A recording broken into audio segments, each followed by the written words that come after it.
Taga saan po kasi, te? Tarlac po. Tarlac?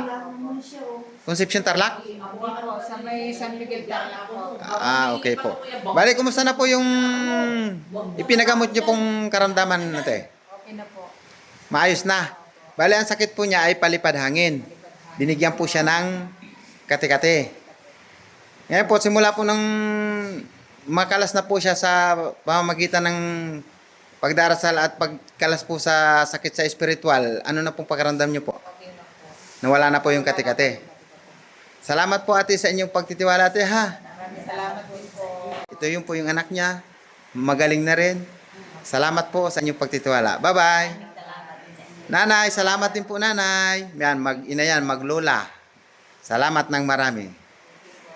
Ate, dahil na-detect ng ating mahal na ama, ikay bibigyan ni Apo Angel ng libreng langis dahil sa iyong karamdaman kati-kati. Maraming salamat. Dahil kapit na daw yan. Ngayon, ingat po kayo sa pag-uwi. Masaya ka na yan, te. Opo, masaya po. Salamat po ng marami sa langit. Okay po. Hari nawa po, makawi po kayo sa inyo ng payapa Thank you po. hanggang sa makarating sa inyong Karong uuwian. Salamat po ng marami. Thank you Bye-bye. po.